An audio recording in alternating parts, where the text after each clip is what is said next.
Alrighty. I'm recording this in the evening, so good evening to anybody that watches this. And today's video is basically, I think it's gonna be a fun one. It's gonna be ranking the original 14 models of Jordan retros, not based on style, because that's subjective. I guess this is subjective too, but comfortability, how comfortable they are in terms of normal use, because most people don't really use these for basketball anymore. At least I hope not, because besides like three of them, I'll get into the three, but like besides like three of them, they're not very comfortable for basketball. But without further ado, let's get on to this. So starting off with the one, uh, on average, they kind of just have like a flat feel. They're just kind of like you feel the floor more than anything in these things, and they're just kind of just out. You could wear them for 2, 3 hours, and you won't feel a thing. But once you get like to hour three, you're just gonna be like, oh my God, this is terrible. This is awful. I'm not gonna put them in C. They're definitely not middle of the pack. They're not comfortable. They they definitely will bother you at some point. And especially depending on the uppers, like if they're cheap, like if they're cheaply made, like compared to what Jordan 1 retros normally are, like if you get like a high 85 Jordan 1 retro, they're decently comfortable, but like regular Jordan 1s, they're not comfortable at all. I think I'm gonna go. Oh yeah, that's a good spot for D tier. They're just not they're not good at they're not comfortable at all, but they're not like the worst. That's reserved for these. Jordan 2s, very cool looking shoe in my opinion, but when you put them on, they are not comfortable at all. They're very uncomfortable. Like it feels terrible. And it doesn't help that back plate in the back, that nice plastic does not help either. Definitely the most uncomfortable that I've ever had to deal with. Because, man, you put these on, it feels like you're wearing bowling shoes, and you know how hard bowling shoes are on the bottoms. These things are just not great. I've never had a comfortable or even like a pair that doesn't like bother me like comfort wise. They're always uncomfortable. Never anything above that. Now the Jordan 3. I'm gonna put this in like, is this an A tier? Is this a B tier? Is this an I'm gonna put a B tier for now. I might change it. Um, it honestly is a sleeper when it comes to comfort. One thing I've noticed about Jordan 3s, at least for my foot, I go have to go down like half a size. Because if you get them any size, like a half size bigger than what you normally wear, that's when they feel like boats. But like when you get them your perfect size, they actually feel decent. Like they're not, oh my God, out of this world. I could wear them for hours on end, but like you can wear them all day and you're not going to be like in major pain once you take them off. And for Jordans, that's pretty rare because I feel like a lot of these retros are very uncomfortable. But yeah, Jordan 3s definitely a decent shoe that you could wear on almost all day. Like I wouldn't go to work in these, but you could wear these like just walking around. But I would say like if you're wearing them like half a size up, then that's when they are like uncomfortable and like unbearable. But like if you're wearing like let's say I wear a size 10 in every other shoe here, but for threes, I wear a size 9.5. If I get a 10 in threes, it's not comfortable. If I get a 9.5, it's perfect. So like 9.5 would be A tier, 10 would be F tier, which is crazy because this has such a big jump. But for that point, I'm just gonna put it in B for now. I might move it up. Now these Jordan 4s. This might be a bit controversial depending on who you ask, but yeah, they're not comfortable. They're some of the most uncomfortable shoes I've ever had to wear. I've had retros from the 2000s, the 2010s, the 2020s. None of them have been comfortable. Not even the new retros. They're like, oh yeah, they're supposed to be comfortable. They're supposed to be comfortable. They're so much better. No, they're not. That's a lie. They are not comfortable at all. Even the SB4s. I'm getting sidetracked. Even these. where they're the more comfortable version of the Jordan 4. And I use comfortable with quotation marks because these, while they are not as bad as the regular Jordan 4s, they're still pretty bad in comfort. Because, like, this isn't soft. This midsole is not soft at all. And you feel a lot of what you're stepping in. So, definitely, for me, an F tier shoe for comfort. I would not wear this all day. I've sold several of my Jordan 4s. No matter how good they look, I do not like the way they feel on feet. Jordan 5s. I'm just gonna put this in put it in C tier. It's not bad. Like I had not this exact pair, but like the one from 2016. They're not bad. They're definitely like in the middle. You got to get your size though. Same thing with the threes, but they're just not as comfortable as the threes. They do their job though. Like I have no gripe against these at all. They're definitely a shoe you could wear out and not have any problems with. Wouldn't wear them to work though. Definitely. Um, Jordan 6. Do I want to put these in the same boat as the ones or the fives? They honestly feel like bricks on your feet, but not as bad as like the twos or the fours. Like I have the white infrared Jordan 6s and they're okay sometimes, but like majority of the times they're like very heavy or like uncomfortable. Like you can feel every step you take in these things. And then some of the leather that they use because they haven't retroed a lot of OG6 colorways. The leather they used on the 2010 retros is so bad. It does not bend, it does not move. It feels if it does bend, it's poking you in your foot, and that's not comfortable. But like I'd say upwards from like 2019 when the Black Infrareds got a retro, they've been decent, like for the most part. Like you can wear them, but like it doesn't mean I'm gonna put them in C tier because oh yeah, 6 years ago they started becoming really good, but like the majority of the time they were really bad. They're not an F tier just because of that. If they can keep it up, they'll probably like move to like C tier. But like I doubt it. It's Jordan Brand. Consistency is not their thing. Sevens. This is gonna be a hot take. A tier. There's something about these. There's something about sevens. This is, I believe. Let me fact check myself real quick.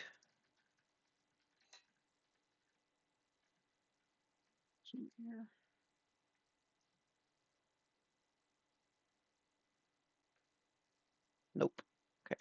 Which is weird because the Zoom Air Jordans are the most comfortable.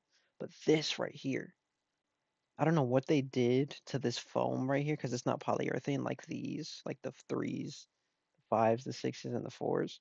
But this feels so much better on your feet, and they're a lot there's a lot thinner compared to the sixes, and then the ankle isn't as bad. Like there's the outer ankle area, and then there's that inner like sock like ankle area, which is really comfortable. Like on feet, these feel pretty good. Like I used to play basketball in these, and I had no problem. I still wouldn't recommend playing basketball in them, but like these are something you could wear all day. These are like a sleeper pick though. Sevens are a sleeper pick for comfort. Eights, I'm gonna go D tier. They're not as bad as the. Let me actually do this. Do that. That way they're in order.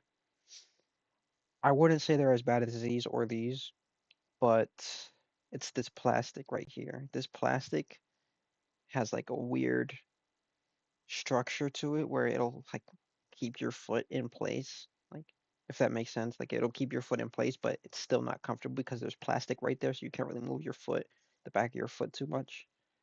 These don't really bend. They're very heavy. This midsole and outsole are very heavy for some reason. I don't know why. I don't know how you go from something as light as the sevens and then go right back to heavy like the sixes with the eights. It just doesn't make sense.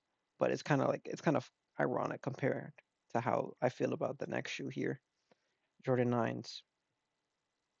I'm gonna put them in I'll put them in C tier. The shoe is still heavy like the Jordan 8, but the leather and like the materials they use on the majority of like nines are a lot better, so they feel a lot better on like the actual your part top part of your foot. So these feel like a lot more breathable. These you will your feet will bake in these because there's not enough breathability in them at all, and I cannot fathom why they did that. Wear these in the winter, your feet are warm. Wear these in the summer, your feet are cooked. These you could wear year round and they'll be fine. Like summer, you got some breathability. Winter, they're warm enough because they still have that same ankle area, like the ankle sock liner area, as like the sevens and the eights. But they're heavy, but they're still decently comfortable. Because I don't know why. I think what I feel like is they have a lighter rubber outsole compared to the eights because that outsole is crazy because they have the plastic plate at the bottom too. So that's another factor on the eights. They have this plastic at the bottom. Does not feel good when you step on that. Next one. First S tier, tens.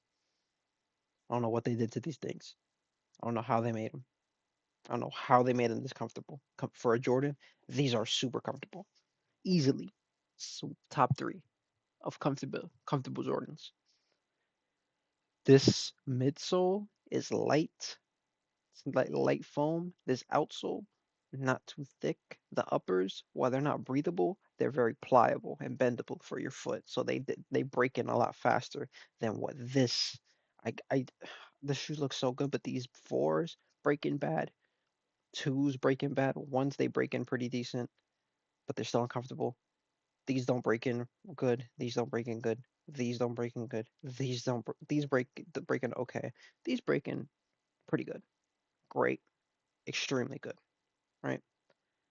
These break in well, and the foam on the midsole is pretty comfortable compared to even compared to the sevens. Right?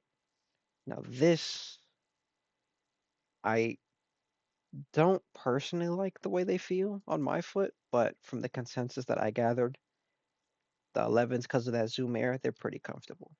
So I'm not gonna be like, oh yeah, no, these are F tier because I say so. No, if the majority says they're pretty good, I'm gonna believe the majority for the most part because I've had a pair of 11s. They're okay. I don't believe the hype when it comes to how comfortable they are. But if everyone's saying the same thing and everyone's wearing them like nothing, you know what? I'm gonna take their word for it for the most part. If anything, I can move it to A for like my opinion as well to have it mixed. I'll probably leave it here. I'll put it above the seven. All right. It has Zoom Air. This foam is decently soft. This patent leather, while it does look nasty when it creases, it breaks in. You have the breathability of like mesh on the top for most of them. Some of them are leather. The ones that are leather, you will be sweating in them, right? But overall, since it has the Zoom too, it has the Zoom Air in this in the instead of regular air, miles more comfortable than let's say the eights, the sixes, the twos, definitely the twos. I don't know why I'm comparing an A tier to F tier, but like you get the point. You put these on, you're gonna be like, oh my god, and you put these, you're gonna be like, holy crap, this is so different. Next one, the 12s, S tier, S tier. You could play basketball in these. You could go to work in these. You could do whatever in these. Actually, don't go to a formal event in these, obviously, but you can do anything in these. These I put above the tens. I've played basketball in these. I've worked in these. I've walked a decent amount in these, and they feel really good. They're pretty breathable because the tongue is pretty. I believe some of them have mesh on them. The one I have is leather all on the upper, but they break in so well. They break in really well. The foam on the midsole is nice, and it has the zoom air. It feels like an upgraded version of the tens, basically, like a very upgraded version of the tens. 13s. Eh, I'll put them in A. I'll put them in A. Yeah, let me put them in A. I will leave them in A. 13s are A tier. You know, they're right at the edge. Like I could see somebody arguing them in S tier, but like for me, it's the pods because sometimes you'll lose traction on these, and that's when it becomes a nightmare to walk in these. Sometimes this edge part, let me just show you. Let me just give you a better. give you a better representation. Sometimes like this edge part right here, if it creases weirdly, it'll dig into your foot every time you walk. So that's uncomfortable sometimes, but that depends on the retro. Like the old 2010s retros, like those will crease weirdly, so it'll have that effect. These pods are they're kind of heavy, but at the same time they're not. They're like in the middle, so it's like they're teetering on heavy, but they're not, which is okay. Zoom Air once again, they're split into two pockets. So like there's one in the back, like there's Zoom Air in the front right here, and then the Zoom Air in the back right here. So that's pretty good. I would say this is a good this you could argue this S tier, but I'm gonna put it at the top of A tier. Definitely a good shoe though. I would recommend. I've played ball in these. I've walked in these. Went to work in them. I didn't have any complaints. It's just I didn't have any complaints besides the way some of them crease and then it digs into your foot.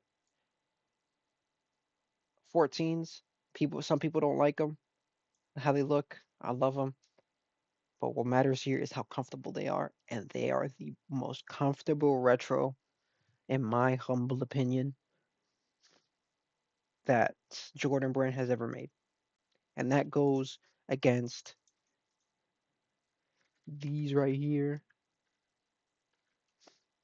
Soon, zoom. These right here, the Jordan 1 zooms. These supposed to, oh, they're pretty comfortable. They're not like 14s. 14s, I don't know what they did to them in 99, what 1999, but man, they made them. That outline is great. The blueprint they had for these and where to put the zoom units are great. There's a zoom unit back here, right in this forefoot. You think this carbon fiber or like this plastic area would be uncomfortable, but you barely feel it. Like it will not dig into your foot for the most part. It's breathable. It's all leather for the most part. Like most of the retros are all leather, besides like the special ones like the Ferraris. But all leather, they break in really nicely. This foam is really soft. This sole is pretty like it's not thin, but it's definitely not thick, so it's not heavy. This back piece doesn't dig into you. This plastic, it molds. This whole After a couple wears, this shoe will mold into your foot, and you will like if I could recommend a Jordan retro to like if you just want to be comfortable, but you want it to look good, 14s look good, but they're very comfortable. They're not for everyone looks wise, but they're very, very comfortable. Could not recommend these enough. If I could, I would take this technology that they put into these 14s, put them in. Well, then again, they did that with the zooms, but it's just not the same. The foam that they use to separate the zoom air, mm, I don't know how that works, but it just does for comfort. I've played ball in these. I've worked in these. I've had retros from 2000s. I've had retros from 2010s. I haven't gotten any from 2020 because they haven't released any good colorways, in my personal opinion. So I haven't gotten the 2020 pairs. Maybe they're the most uncomfortable shoe now that they changed up the shape again, back to the OGs. But from my experience so far with all my retros besides the ones in 2020 and onward, this is the best. This is the best shoe for comfort for Jordans. Obviously, you put any Jordan here against any actual comfort shoe brand like New Balance, Asics, Hoka, Skechers, you know, these are going to lose regardless because they're not made for comfort, even though they're supposed to be basketball performance shoes when they were made at the time. But that's here nor there. This is the list. I think this is pretty good. If I'm like if people argue with this, I can see why. Like these these could be S tier, right? These could be S tier. You could probably knock these down like to B. I wouldn't knock the sevens down to C. I could see these going up to B. I could see these going up to B. I could see these going down to F. These could go down to F. This could go down to F. I could see somebody being like, "Oh, there's like a C tier." You're wrong. Like I hate to be like oh objectively you're wrong. No, you're wrong. If you think these are very comfortable, they're not. Fours are not comfortable. I've never had a good pair of fours. Maybe your foot is just like magical. Maybe your foot's magical and you find every shoe here comfortable. But like then again, like I don't want to sound like I'm making fun of the two, but like the three Jordan 2 fans, they're gonna be enraged that I put these at F tier, but they're F tier for comfort. and I feel like anybody that wore a pair of twos can agree because they banged with the one in terms of style and like they were just serviceable comfort wise at the time. Then they somehow downgraded with comfort and looks, you know. But that's about it for the tier list. I think this is pretty good. You can make your own, and I would be perfectly fine with like a lot of these like the top ones changing around. These bottom ones, if they change around and you have like this at S tier, I'm gonna probably look at you sideways. Same thing with these. Like if these are anything above like C tier, I don't know, man. You probably wear them with like some gel light insoles. So I don't know. Just definitely not these bottom five. They're not. I feel like those the only way they change if they go down, not up. But that's about it. Take care.